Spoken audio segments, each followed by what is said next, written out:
Be me, Ava, HR Director. Today, reviewing resumes for our new software engineer position. Stack of qualified candidates on my desk. Notice immediately that about 70% are male applicants. Rolls eyes so hard they practically fall out of my head.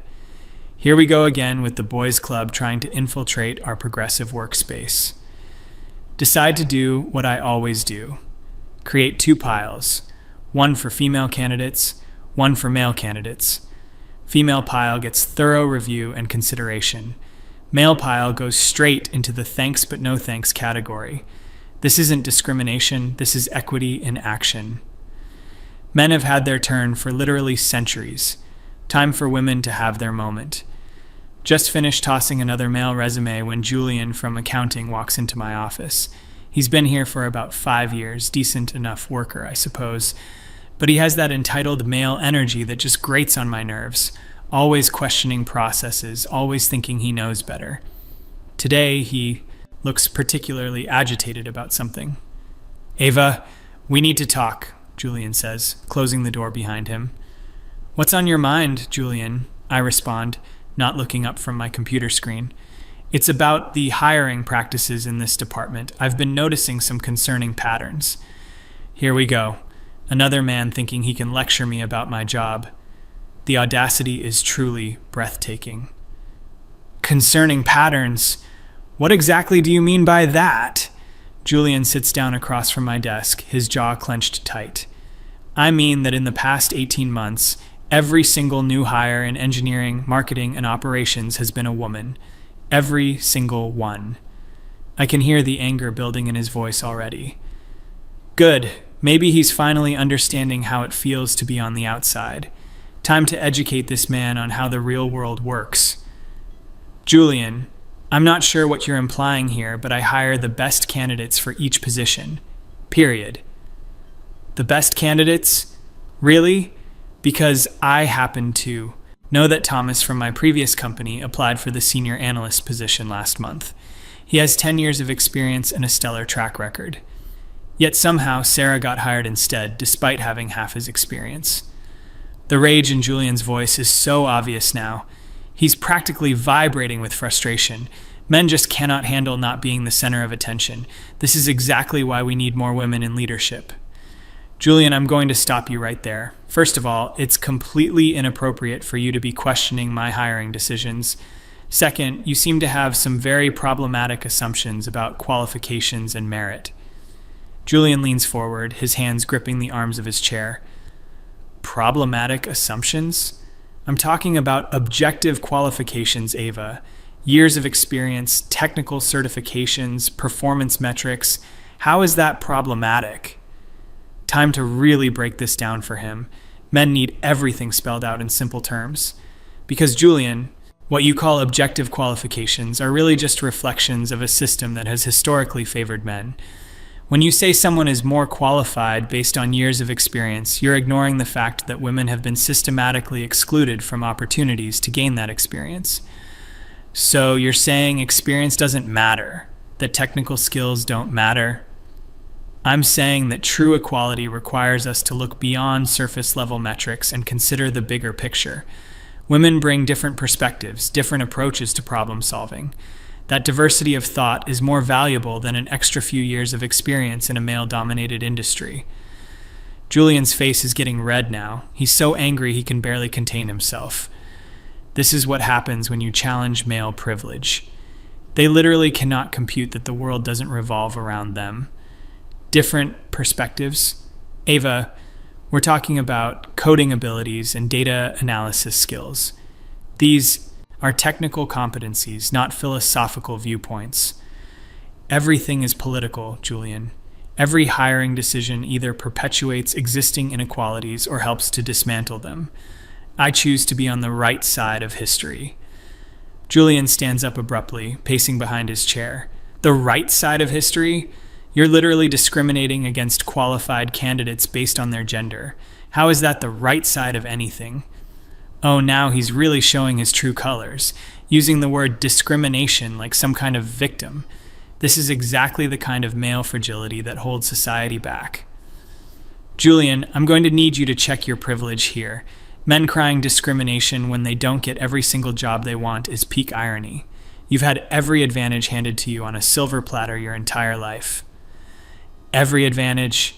Ava, I grew up in a trailer park with a single mother. I worked 3 jobs to put myself through college. What advantages are you talking about?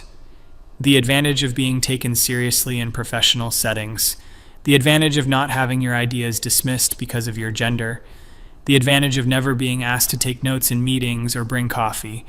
The advantage of male privilege. Julian is furious now, his voice rising. Good. Maybe some of this is finally sinking in. Men need to understand what it feels like to face barriers. So because I'm a man, my individual circumstances and efforts don't matter. My qualifications are automatically suspect. What I'm saying is that it's time for men to step aside and make room for others. You've had your turn. Now it's time for women to lead. Julian stops pacing and stares directly at me. Step aside. Ava, are you saying you won't hire men for open positions? Finally, he's starting to understand. This conversation is actually going better than I expected. Time to be completely honest about my approach. Julian, let me be crystal clear with you. In my role as HR director, I have made a conscious decision to prioritize female candidates for all open positions. This isn't about being anti-man, it's about being pro-equality. Prioritize female candidates? What does that mean exactly? It means that when I have a choice between a male candidate and a female candidate, I will always choose the woman. Always. Because that's what real change looks like. Julian's hands are clenched into fists now. He's absolutely seething with rage. Perfect. This is exactly the reaction I was hoping for. Men need to feel uncomfortable if we're going to make progress. Always choose the woman, regardless of qualifications. Julian, you're still thinking about this all wrong.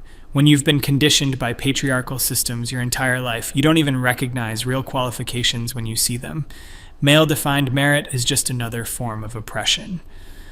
Julian sits back down, but I can see he's still trembling with anger. So if a woman and a man apply for the same position and the man has better credentials, more experience, stronger technical skills, you'll still hire the woman every single time. Even if it means the company gets a less capable employee? This question reveals everything wrong with his mindset. The assumption that men are somehow more capable by default. The entitlement is just staggering. Julian, the fact that you automatically assume the male candidate would be more capable proves my point. You've internalized these biases so deeply that you can't even see them.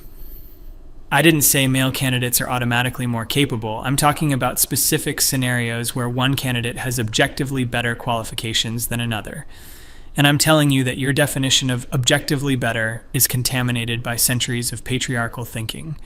Real progress requires us to actively counteract those biases. Julian is quiet for a long moment, just staring at me. I can practically see the gears turning in his head, trying to process the reality that merit isn't everything, that sometimes justice requires uncomfortable choices. Ava, let me make sure I understand your position. You're saying that you will not hire male candidates, regardless of their qualifications, because you believe it's necessary to counteract historical discrimination? Finally, you're starting to get it. Yes, Julian, I have made a deliberate policy decision to exclude male candidates from consideration, because that's what equity looks like in practice. A deliberate policy decision to exclude male candidates? Absolutely, I'm not ashamed of it, Julian. I'm proud of it. Every woman I hire is a step toward balancing the scales of justice. Julian's anger has shifted now. Instead of hot rage, it's become this cold, calculating fury. He's looking at me like he's seeing me for the first time. Good. Maybe he's finally understanding the gravity of the situation. So, when you told the executive team last month that our hiring practices are based on merit and equal opportunity, you were lying? I wasn't lying, Julian.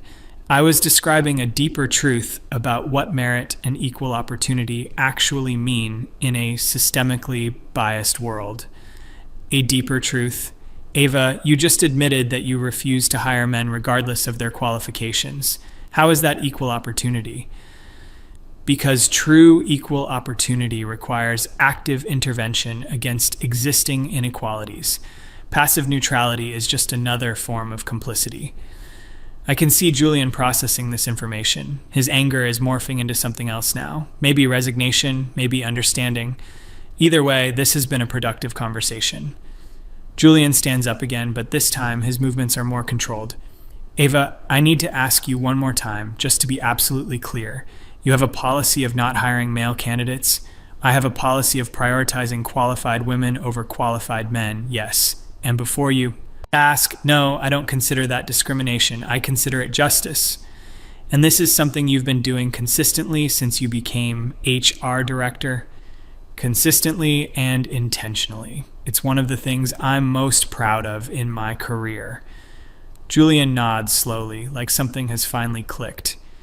Maybe he's starting to see the bigger picture. Maybe he's beginning to understand his role in perpetuating inequality. Thank you for being so honest with me, Ava. This has been very enlightening. I hope it has, Julian. Real change requires difficult conversations like this one. After Julian leaves, I feel energized in a way I haven't in months. Finally, someone is asking the right questions. Even if he was angry, at least he was engaging with the real issues.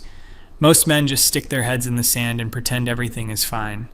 Spend the rest of the day feeling productive and purposeful. This is why I took this job, to make a real difference in people's lives, to create opportunities for women who have been overlooked for too long. 2 weeks later, Julian requests another meeting. Honestly surprised he wants to continue the conversation. Most men would have just gone back to their cubicles and sulked. Maybe he's more mature than I gave him credit for. Julian walks into my office again, same serious expression. Ava, I've been thinking a lot about our last conversation. Oh, what conclusions have you reached? I'm still struggling with some of the things you said. Can we talk through a few specific examples? Here we go again. Men always need everything explained multiple times, but at least he's making an effort to understand. Of course, Julian. What would you like to discuss? Well, take the marketing coordinator position we filled last month. I happen to know that David applied for that role. He has 5 years of marketing experience at Fortune 500 companies, an MBA in marketing, and a proven track record of successful campaigns. And Emma got hired instead. She's obviously intelligent and capable, but she just graduated college and has no professional marketing experience. Julian's anger is building again. I can hear it in his voice, see it in his posture. Men just cannot accept that their credentials don't automatically entitle them to jobs. Julian, this is exactly what I was talking about before. You're reducing people to resume bullet points instead of considering their full potential. Their full potential? Ava, marketing requires specific skills and knowledge that come from experience. How is someone with no experience going to manage a 6-figure advertising budget? Emma brings fresh perspectives and innovative thinking that David, with all his traditional experience, simply couldn't offer. Julian's voice gets louder, his frustration obvious. Fresh perspectives? She's never run a marketing campaign in her life. She doesn't know how to negotiate with vendors, manage budgets, or analyze market data. These aren't perspectives, they're fundamental job requirements. Julian, you're doing it again. You're assuming that male-dominated industry experience is somehow more valuable than alternative forms of knowledge and insight. Alternative forms of knowledge? Ava, we're talking about technical competencies. He's getting so worked up over this. Classic male reaction when their worldview gets challenged. Time to help him see the bigger picture. Technical competencies that have been defined by male-dominated industries to favor male candidates. The whole system is rigged, Julian. The system is rigged? Or maybe some jobs actually require specific skills and experience. Every system that produces unequal outcomes is rigged by definition. If traditional hiring practices consistently favored men, then those practices were fundamentally flawed. Julian slams his hand on my desk, his anger now fully unleashed. So the solution is to flip the script and consistently favor women instead. How does that solve anything? Because historical wrongs require active correction, not passive neutrality. Active correction, Ava, you're talking about deliberately hiring less qualified candidates based on their gender. How is that correction? The entitlement is just breathtaking. He genuinely believes that men deserve jobs more than women. This is exactly why we need policies like mine. Less qualified according to whose standards, Julian? Standards created by and for men. Standards like education, experience, technical skills, and performance metrics. Are you seriously arguing that those don't matter? I'm arguing that they matter less than diversity and inclusion. Julian stares at me in disbelief, his face red with rage. Diversity and inclusion matter more than competence, more than ability to do the job? In the long run, yes. A diverse workforce will always outperform a homogeneous one, even if individual hires seem less qualified on paper. Less qualified on paper? Ava, we're talking about real-world skills and capabilities. Julian is absolutely furious now. Exactly the kind of reaction I expected. Men simply cannot handle losing their privileged position. Julian, I think you need to step back and examine why you're so emotionally invested in maintaining the status quo. Emotionally invested? I'm concerned about the company hiring the best possible candidates for each position. The best possible candidates according to biased metrics designed to favor men. Biased metrics, like relevant work experience and demonstrated skills, like metrics that systematically undervalue the contributions and potential of women. Julian goes quiet for several minutes. I can see him trying to process everything. Maybe some of this is finally getting through. Change is never comfortable, especially for privileged groups. Ava, let me ask you something else. What about legal liability? What do you mean? I mean, aren't you worried about discrimination lawsuits? If someone can prove that qualified male candidates are being passed over because of their gender, now he's trying to scare me with legal threats. Typical male intimidation tactic when logical arguments fail. Julian, discrimination law is designed to protect historically disadvantaged groups, not to preserve existing inequalities. Actually, Ava, discrimination law protects all groups. Title VII specifically prohibits employment discrimination based on sex, regardless of whether the victim is male or female. Legal technicalities aside, no court is going to side with men claiming discrimination in a historically male-dominated industry. Legal technicalities, these are fundamental civil rights protections. Julian's anger is reaching new levels. He's practically shaking with rage. This conversation is really getting to him. Julian, I think you're missing the forest for the trees here. We're talking about social justice, not legal technicalities. Social justice? Ava, you just admitted that you have a blanket policy of not hiring men. How is that justice? It's justice because it addresses centuries of systematic exclusion of women from the workforce. By systematically excluding men from the workforce, by creating space for women to finally have the opportunities they deserve. Julian stands up and starts pacing again. His fury is palpable. Good. Maybe he's starting to understand what it feels like to be marginalized. Ava, do you realize what you're saying? You're admitting to systematic discrimination against an entire group of people based solely on their gender. I'm admitting to systematic correction of historical injustices. That's not correction, that's revenge. It's not revenge, Julian. It's equity. Julian stops pacing and looks directly at me. Equity? You keep using that word. I don't think it means what you think it means. Equity means providing different levels of support to different groups to achieve equal outcomes. Equal outcomes achieved through unequal treatment? Exactly. Julian stares at me like I've grown a second head. Men really struggle with complex concepts like equity and justice. They're so used to everything being handed to them. Ava, let me make sure I understand your position completely. You believe it's appropriate to discriminate against male job candidates in order to achieve what you consider equitable outcomes? I believe it's appropriate to prioritize female candidates to counteract historical discrimination. And you're comfortable with the fact that this means qualified men won't be hired.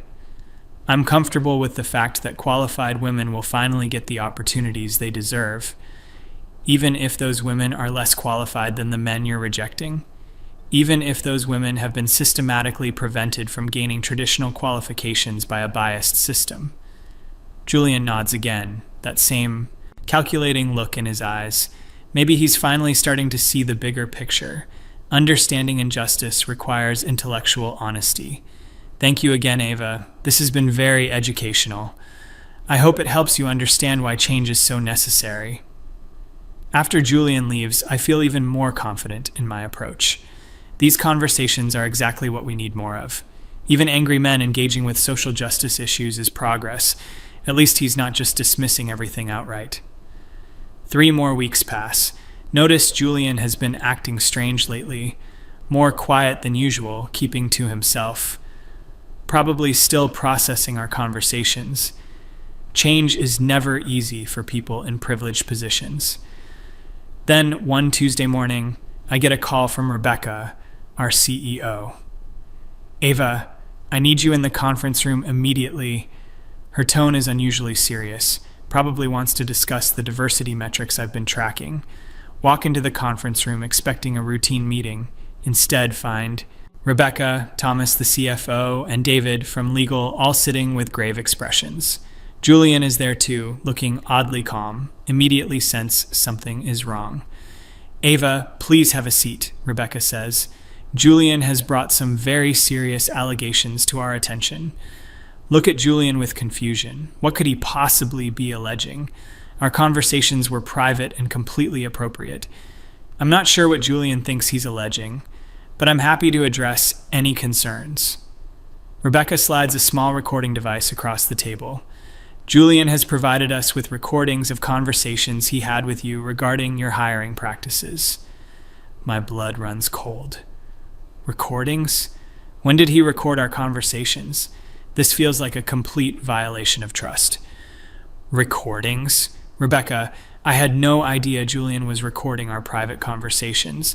That seems highly unethical. The ethics of the recordings aside, Ava, we need to address the content. Julian, please play the relevant portions. Julian presses play on the device. Suddenly, my own voice fills the room. I have made a deliberate policy decision to exclude male candidates from consideration.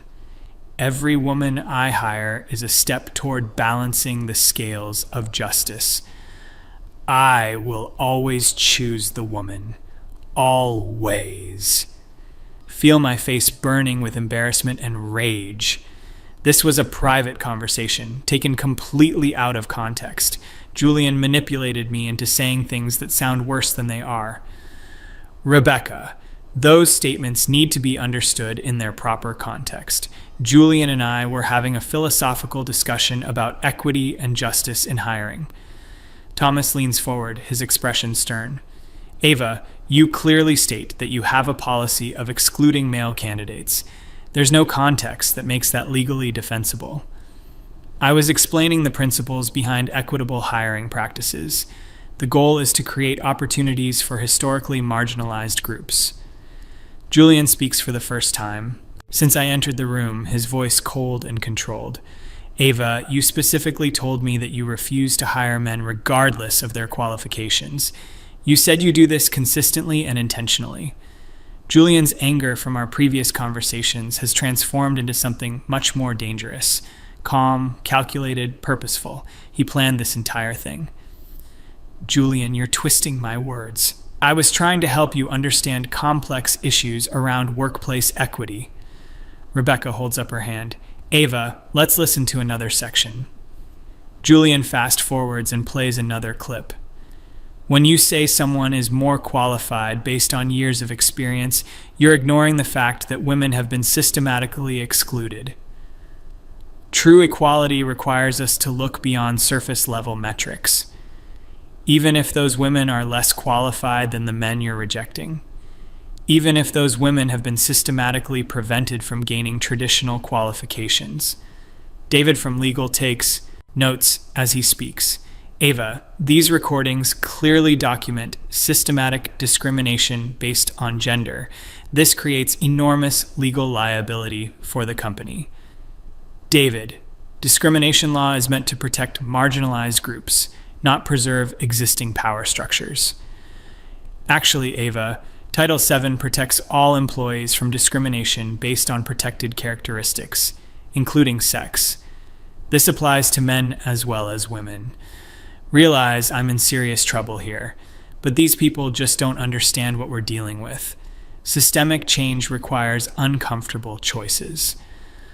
Look, everyone, I understand this sounds problematic when taken out of context, but we're talking about addressing centuries of workplace inequality.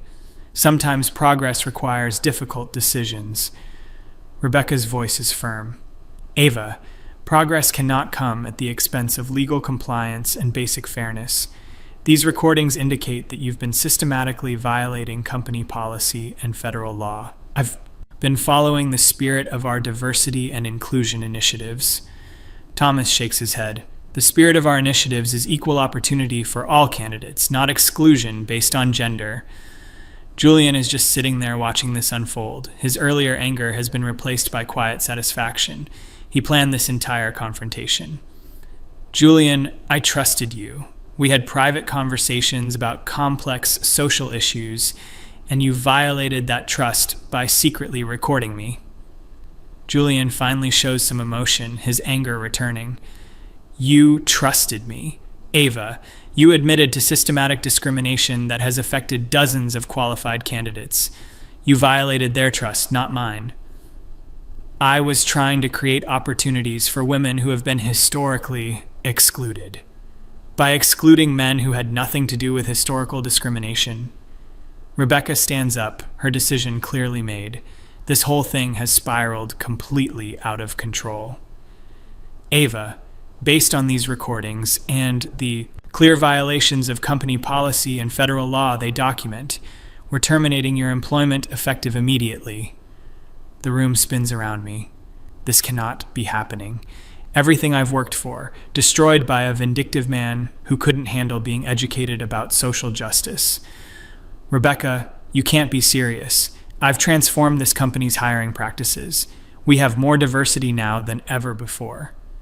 Diversity achieved through illegal discrimination is not acceptable, Ava. It's not illegal discrimination, it's equity. David from legal closes his folder. Ava, refusing to hire qualified candidates based on their gender is textbook employment discrimination. The recordings make this impossible to deny. Julian is still staring at me, his anger finally subsiding into something like pity. The audacity is just unbelievable. Julian, you've destroyed everything I was trying to build here, all the progress we've made for women in this company. Julian's voice is steady but still carries traces of his earlier fury. Ava, progress built on discrimination isn't progress at all. It's just discrimination with better marketing. You don't understand what you've done. You've set back women's advancement by years.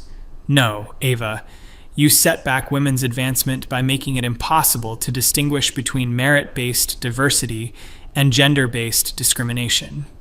Rebecca escorts me out of the building within the hour. 3 years of meaningful work undone by a man who couldn't accept change. This is exactly why we need more women in leadership positions. Men simply cannot handle losing their privileged status.